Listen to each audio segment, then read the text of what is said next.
Hello बच्चों, चलिए प्रश्न को पढ़ते हैं।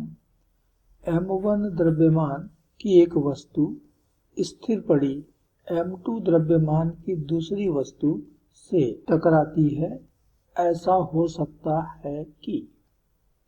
नीचे हमें कुछ कथन दिए जा रहे हैं, बताना है कि इसमें से कौन या कौन कौन से कथन सही है। तो पहला कथन है दोनों वस्तुएं विराम अवस्था में आ जाएं। दूसरा कथन दिया है दोनों वस्तुएं टक्कर के बाद चलती रहें। तीसरा कथन है पहली वस्तु स्थिर हो जाए और दूसरी चलती रहे। और अंतिम कथन है दूसरी वस्तु स्थिर बनी रहे और पहली का वेग बदल जाए। प्रश्न में टक्कर किस प्रकार का है, किस तरह का हो रहा है, ये तो दिया नहीं है। तो हो सकता है कि ये पूर्ण अप्रत्यास्थ हो, पूर्ण प्रत्यास्थ हो, जो भी है एक टक्कर हो रही है। और इसलिए इस प्रश्न का मूल अवधारणा है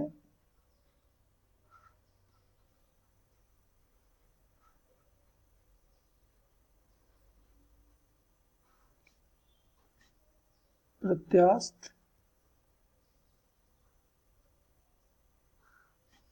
एवं अप्रत्यास्थ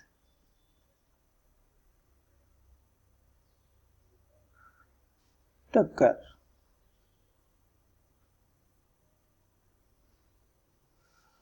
अब मान लीजिए कि टक्कर के पहले m1 द्रव्यमान का वेग ये बराबर u1 है और m2 द्रव्यमान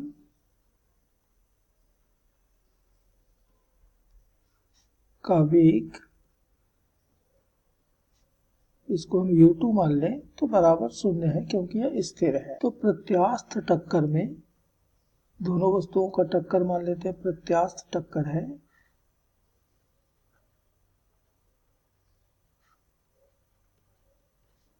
पिंडों के अंतिम वेग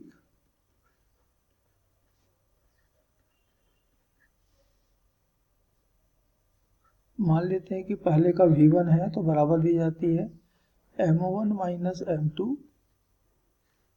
बटे m1 धन m2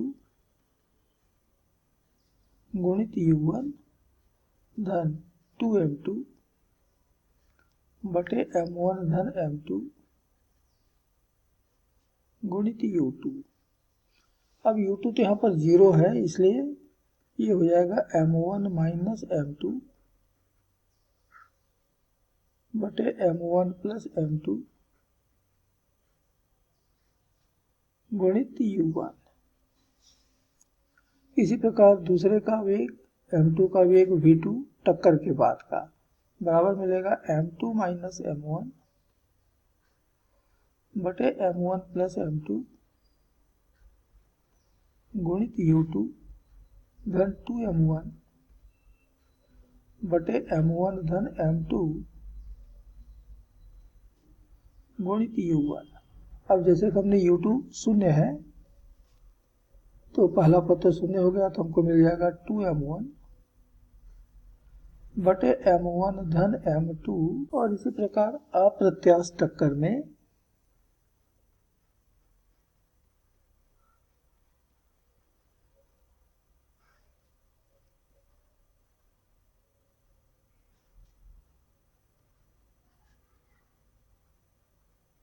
पिंड एक दूसरे से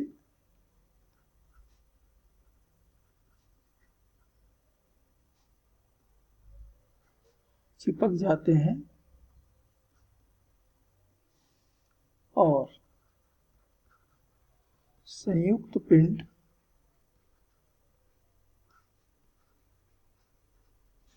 का वेग v ये बराबर मिलता है m1 u1 बटे m1 धन m2। यह प्रश्न इन्हीं अवधारणाओं पर आधारित है। अब पिंड चाहे प्रत्यास्थ टक्कर करें या अप्रत्यास्थ टक्कर करें, दोनों के दोनों पिंड विराम स्थिति में नहीं आ सकते। सूत्र बता रहे हैं कि u1 तो शून्य नहीं है। हाँ, यदि m1 और m2 बराबर है, द्रव्यमान बराबर है, तो पहले पिंड का वेग शून्य होगा, लेकिन दूसरे पिंड के पास तो वेग रहेगा, अर्थात टक्कर के बाद दोनों पिंडों का संवेग शून्य नहीं हो सकता। और इसलिए दिए गए प्रश्न का कथन ए, पहला कथन, दोनों वस्तुएं विराम अवस्था में आ जाएं, ऐसा नहीं होगा, ये गलत है। बी कहता है दोनों वस्तुएं टक्कर के बाद चलती रहें, तो बिल्कुल चलते हुए मिल सकते हैं, अप्रत्यास्थ टक्कर में भी और प्रत्यास्थ में भी। सी कहता है कि पहली वस्तु स्थिर हो जाए और दूसरी चलती रहे, तो प्रत्यास्थ टक्कर में यदि M1 बराबर M2 हो तो V1 बराबर 0 मिल रहा है और V2 बराबर U1 मिल रहा है, क्योंकि M2 की जगह भी हम दूसरे समीकरण में M2 की जगह M1 रख लेंगे तो ऊपर भी 2M1 नीचे भी 2M1 कट गया, U1 मिलेगा। अर्थात दूसरे पिंड का वेग U1 होगा जबकि पहले पिंड का वेग 0 हो जाएगा, अर्थात पहला विराम स्थिति में आ गया, दूसरा चलता रहा। और इसलिए कथन सी, विकल्प सी, कि पहली वस्तु स्थिर हो जाए दूसरी चलती रहे, यह संभव है यदि टक्कर प्रत्यास्थ होती है तो। और कथन डी कहता है दूसरी वस्तु स्थिर बनी रहे और पहली का वेग बदल जाए, ये भी होता है। हम एक बार फिर से प्रत्यास्थ टक्कर में आ जाते हैं और मान लेते हैं कि M1 बहुत छोटा है, नगण्य है M2 की तुलना में, यानी दूसरे पिंड जो स्थिर अवस्था में हो बहुत भारी है, बहुत बड़ा है, और पहला पिंड जो कि गति में आ रहा है उससे टकरा रहा है, ये बहुत हल्का है, उसका द्रव्यमान M2 की तुलना में नगण्य है। जैसे कि दीवार और गेंद की टक्कर,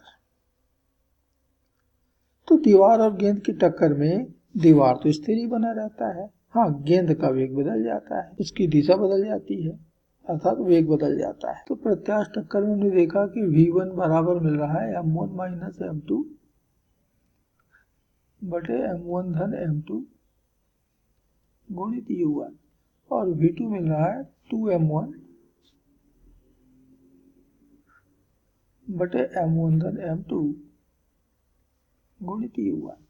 अब कल्पना करें कि M1 बहुत बहुत छोटा है M2 की तुलना में, अर्थात हम M2 की तुलना में M1 को नगण्य मान सकते हैं, शून्य मान सकते हैं। M1 जो है वो लगभग बराबर हो गया शून्य के M2 की तुलना में। तो M1 का मान शून्य रखने पर हमें V1 मिल रहा है माइनस U1, जबकि V2 हमको मिल रहा है, यहाँ तो ऊपर M1 है, M1 जगह शून्य रखेंगे तो V2 का मान शून्य आ गया, अर्थात दूसरी वस्तु तो स्थिर ही बनी रही लेकिन पहले वस्तु के वेग में परिवर्तन आ गया, और इसलिए हमारा ये कथन भी सही है। तो हमारा चौथा कथन डी, दूसरी वस्तु स्थिर ही बनी रहे और पहली का वेग बदल जाए, ये भी सही है। अतः इस प्रश्न के 3 विकल्प सही है, बी, सी और डी। आशा करते हैं आपको समझ आया होगा। धन्यवाद।